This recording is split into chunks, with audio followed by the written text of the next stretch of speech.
भगवान के बाद अगर किसी को भगवान का दर्जा दिया जाता है तो डॉक्टरों को दिया जाता है। जी हाँ, हम बोकारो स्टील सिटी के सबसे प्रसिद्ध मंदिर में खड़े हैं, जहां पे लोग भगवान के बाद यहां अंदर बैठे डॉक्टरों को भगवान का दर्जा दिया जा करते हैं। हम सदर अस्पताल बोकारो में खड़े हैं। जी हाँ, ये वही अस्पताल है जहां पर कसमार का परिवार बहुत ही विश्वास के साथ चल कर आया था कि राज्य सरकार के द्वारा बनाए गए इस अस्पताल में हमारे बच्ची का इलाज होगा। लेकिन जब वह परिवार इस जगह पे पहुंचता है तो अस्पताल के द्वारा उन्हें इस अस्पताल में भर्ती कराने के बजाय यहां से दलालों के माध्यम से उस अस्पताल में भेज दिया जाता है जहां उनकी बेटी की मौत हो जाती है।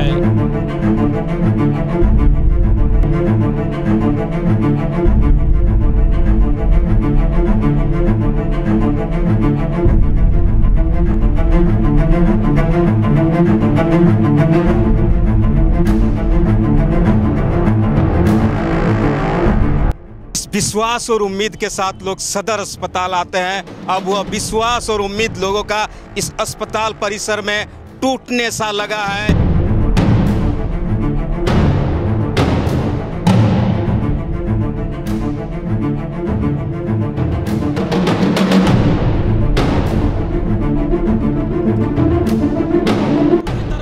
जिसमें बोकारो स्टील सिटी के लोग विश्वास करके आते हैं कि अगर इस दरवाजे से प्रवेश करेंगे तो अंदर जाने के बाद हमारा पति, हमारा बेटा, हमारी बच्ची की सुरक्षा यहाँ बैठे हुए भगवान करेंगे। लेकिन भगवान तक पहुँचने से पहले इंसान रूपी दलाल यहाँ पे मौजूद हैं जो आपको इस अस्पताल के अंदर जाने नहीं देंगे। ये मैं नहीं कह रहा कि इस अस्पताल के अंदर घुसने से पहले कई दलाल आपको रोक देंगे और यहाँ के प्राइवेट नर्सिंग होम तक पहुँचाने का काम करेंगे। ये बातें वो दुखियारा पिता कह रहा है जिसकी बच्ची कल मर गई है। जरा आपको उस पिता का दर्द सुनाते हैं कि कैसे इस अस्पताल में पहुंचने के बाद यहाँ के अस्पताल के लोगों ने कहा कि यहाँ बेड नहीं है और दलालों ने उसे एक अमुक अस्पताल में ले जाने का काम किया। ग्राम लोधकियारी, पोस्ट बगदा, थाना कसमार। जी के साथ क्या समस्या हो गई थी कि हॉस्पिटल लाना पड़ा? सर देखिए, हम लोग को फ़ोन करके बोला वहाँ से कि लड़की बेहोश हो गई है, तो हम लोग गए।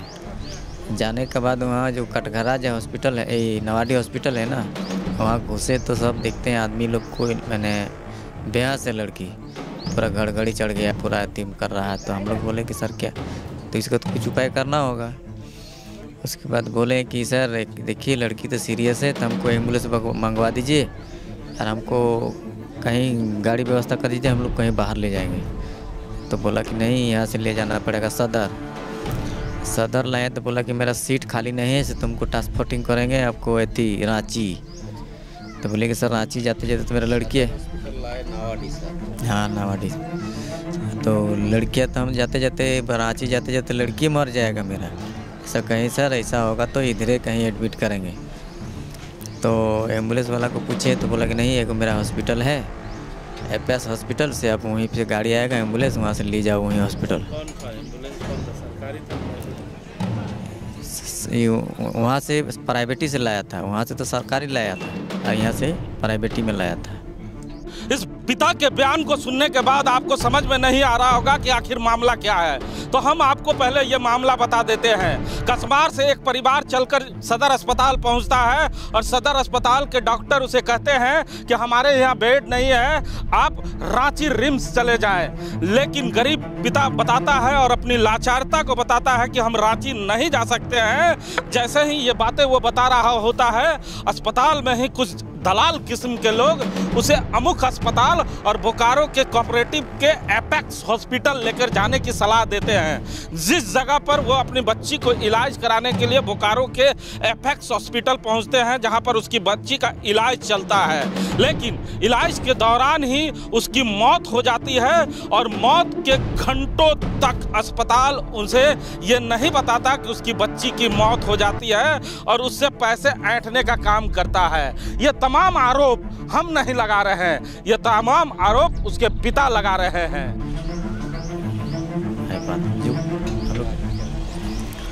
सीरियस हो गया तो हम बोले कि सर थोड़ा बढ़िया डॉक्टर बुलाइए, जब हम आपके पास भर्ती किए तो थोड़ा बढ़िया से इलाज कर दीजिए। पैसा लगेगा, हम पैसा देंगे, हम कम से कम तो हौस करके हमको बात मुंह से थोड़ा बात कराएगा तब ना सर हम लोग पैसा कोई व्यवस्था करेंगे। हाथ दुख परानी है तो कैसे हमें छोड़ के जाएंगे। हॉस्पिटल लोग बोले हैं, डॉक्टर बोले, तो लोग नहीं तुम बहुत बोलता है, ऐसे ऐसे हम लोग को डांटने लगा था। हम लोग बाहर निकल गए डर से, सबको दोनों को निकाल दिया और इसी तरह कर दिया। तो लड़की पूरा बेहोश हो गया, उसके बाद ऑक्सीजन लगवाया, वैसे करके नहीं चिपता था वो, उसी करके लाया। और ये बड़ा हॉस्पिटल है यहाँ पर, चलो बढ़िया, इससे बढ़िया हॉस्पिटल है। आते आते बोलता है कि नहीं, गुस्सा यार बोलने लगा कि 10,000 पहले जमा करो तब हम इलाज पानी करेंगे, तो नहीं करेंगे। फिर बोले कि सर 1 रुपया मेरे पास पैसा नहीं। की कहती हॉस्पिटल हमने देवांश यहीं ला के भर्ती करके वहाँ से लिफ्ट घुसाया और ऊपर तला उठाया। सर ये पैरवाजे है ना थोड़ा पीला हो गया था, पहले हाथ भी था पीला हो गया था। हम तो जाने तो पहले ही तो चल गया था। हम बोले कि सर कहाँ फालतू कर रहे हैं, लड़कियाँ तो डेट कर गई है। कुछ नहीं, ज़बरदस्ती लेके आके यहाँ चढ़ा दिया और बोला कि पैसा जमा करो। हम लोग के पास पैसा नहीं है, हम जोड़हात करते हैं, मेरे पास पैसा नहीं है। वही मालिकों का नाम तो सब मोटे था, उसी का मालिक न क्या है। पैसा मांगने लगा तो बोला कि सर हम तो पैसा नहीं है तो हमको अति कर दीजिए, हम ले जाएंगे। तब क्या करेंगे, पैसा नहीं तो। वहाँ से उतारा, खाली पाइप खोला, बस चुप हो गया। हम तो पूरा विश्वास था, लेकिन नहीं मान रहा तो क्या करें। जबरदस्ती अपना एम्बुलेंस अकेला के अपने चढ़ाया, अपने घुसाया, सब कुछ अपने किया। मजे की बात तब होती है जब इसी सदर अस्पताल के वो डॉक्टर उस निजी नर्सिंग होम में जाकर इलाज करते हैं, लेकिन इस जगह पे इलाज करने से वो इनकार कर देते हैं। यहाँ बैठे हुए डॉक्टर अपने निजी प्रैक्टिस के लिए जरूर प्राइवेट हॉस्पिटल में इलाज करने के लिए पहुँचते हैं, लेकिन इस अस्पताल में इलाज करने से लगातार इनकार किया जाता है। ये हम नहीं कह रहे, ये उसका परिवार कहता है कि जब इलाज करने के लिए इस जगह पे आए तो यहाँ के डॉक्टरों ने कहा कि हमारे पास बेड नहीं है। लेकिन जब लड़की की मौत हो जाती है और उसके परिवार के लोग हो हल्ला करते हैं अस्पताल में, तब अस्पताल प्रबंधन सामने आता है और पूरी बात अपनी बताता है और अपनी बातों को प्रमुखता के साथ रखता है और कहता है कि हमारे अस्पताल में इनकी मौत नहीं हुई है। लेकिन एक प्रश्न उठता है कि जब एपेक्स हॉस्पिटल में उसकी तबीयत अचानक बिगड़ गई थी तो उसे देवांश अस्पताल ले जाने की आवश्यकता क्या थी, उसे बीजीएच क्यों नहीं भेजा गया? आखिर देवांश में उस बच्ची की मौत हुई कि एपेक्स हॉस्पिटल में, यह तो जांच का विषय है, क्योंकि हॉस्पिटल प्रबंधन लगातार कह रहा है कि उसकी मौत हमारे अस्पताल में नहीं हुई है, लेकिन परिजन लगातार आरोप लगा रहे हैं कि उनके मौत के बाद भी लगातार हॉस्पिटल उनके भाया दोहन के लिए उनके बच्ची को अस्पताल में रखे हुए था। मतलब रजिस्टर्ड है यहाँ आपके पास टेक्निकल स्टाफ कितना है, जो एनएम जीएनएम जो है ना, पैरामेडिकल आपके यहाँ बुलाइए। अभी बोल रहे हैं कि मैं नहीं था, जो स्टाफ था स्टाफ को बुलाइए ना, क्या कंडीशन हम लोग देखेंगे ना। हाँ तो ठीक है, उसके लिए कोई ऐसा चीज आपके बिल्डिंग में स्टाफ होंगे ना, अभी ड्यूटी में होंगी ना लोग, बुलाइए सिस्टर को बुलाइए। ठीक है, आप बुलाइए, स्टाफ है ना सर। आप क्या है, पेशेंट का आरोप जो है निराधार है, इसलिए कि पेशेंट को यहाँ से लामा में ये लोग खुद अपनी मर्जी से लेके गए। पेशेंट 2-3 दिनों से दूसरे अस्पताल में भी क्रिटिकल कंडीशन में ही था और इनको जब वेंटिलेटर की ज़रूरत पड़ी तब यहाँ भेजा गया। उसके बाद पेशेंट पार्टी और कोई भी आरोप अगर लगाना चाहते तो उसके लिए कोई ठोस कारण होना चाहिए। पेशेंट पार्टी से बिना पैसा लिए ही उनका इलाज किया गया है, उनके पास किसी तरह का रिसिप्ट नहीं है, ठीक है। और अगर किसी भी तरह की मन में असंतुष्टि है तो आपके पास आगे भी उपाय है, पोस्टमार्टम जो है और केसेस जो भी आप कर सकते हैं, इसमें तो कोई हम किसी को मना नहीं ना कर सकते। उन पर उनके परिजनों का कहना है कि जो मरीज है वो पहले ही मृत हो चुका था एपेक्स कोई हॉस्पिटल में, ठीक है, उसके बावजूद यहाँ ला के उसको ट्रीटमेंट कराने के लिए ऑक्सीजन में रखा गया और पैसे की डिमांड की गई। ऐसा कुछ नहीं है, अगर कोई भी मृत पेशेंट का इलाज तो कोई हॉस्पिटल नहीं करता है, ठीक है। पेशेंट की कंडीशन क्रिटिकल थी, इसीलिए उनको यहाँ पे रेफर कर दिया गया, यहाँ से पेशेंट को लमा में लेकर गए, ठीक है। अब ले जाने के क्रम में कुछ हुआ हो तो अलग बात है, लेकिन यहाँ पेशेंट डेथ नहीं हुआ। अगर वैसा होता तो ये लोग यहीं पे डेथ सर्टिफिकेट की मांग करते हैं या जो भी अपना जो करना है। कहा जाता है कि जब निजी अस्पताल किसी की बातों को नहीं सुनते हैं और मनमानी करते हैं, तब बोकारो में एक ऐसा स्थान है जहां पर निजी नर्सिंग होमों पर नकेल कसने की तैयारी की जाती है। जी हाँ, ये वही दरवाजा है जहां पर निजी नर्सिंग होम को बुलाया जाता है और उस पर नकेल कसने की पूरी तैयारी भी की जाती है। यह सिविल सर्जन का कार्यालय है जहां पर ये तमाम बातें होती है। हम आपको सीधे सिविल सर्जन से जोड़ते हैं कि बोकारो के जो सिविल सर्जन है, जब उन तक ये बातें जाती है तो वो क्या कहते हैं। शहर में एक नई परंपरा शुरू हुई। अब मृतक व्यक्ति को भी अस्पताल अपने दूसरे अस्पताल में भेजकर पैसे का दोहन करने का नया तरीका निकाला गया।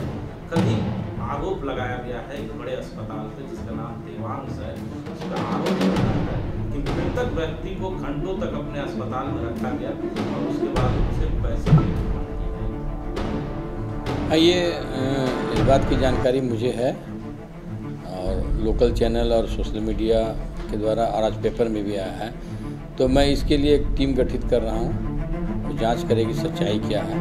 जो सुनने में आया कि वो मृतक जो है कहीं एडमिट हुई थी और फिर वहाँ पर इलाज उसका चला था, कोई एपेक्स हॉस्पिटल है, फिर वो चली गई, फिर वो वहाँ आई, फिर उसकी तबीयत खराब हुई, वो देवांश में रेफ़र किया गया। देवांश में शायद जैसा कि बताया जा रहा है कि वहीं एपेक्स में ही मृत्यु हो चुकी थी। लेकिन अब ये इन सारी बातों को मैं अपने मन से नहीं बोल सकता, मैं जांच करवाता हूँ, देखता हूँ इसमें क्या सकता है। परिजनों ने एक आरोप लगाया कस्मार के सरकारी अस्पताल से वो चलकर सदर अस्पताल, और सदर अस्पताल जब पहुंचते हैं तो सदर अस्पताल कहता है कि हमारे पास कोई ऐसी व्यवस्था नहीं। अभी मैंने बोला ना, जांच अवेलेबल नहीं है। जांच की बात होगी तो सारी बात है कि हमें भी इस बात की कहीं से पता चली है कि वो कस्मार से चल के आया है, सदर अस्पताल में शायद एडमिशन नहीं हुआ, तो उसको मैं देख लेता हूँ। लेकिन एक चर्चाएं बड़ा आम हो गई है कि आपके यहाँ एक गैंग काम कर रहा है, जो आदमी जैसे ही अस्पताल पहुँचता है, अस्पताल में कहा जाता है बेड नहीं है,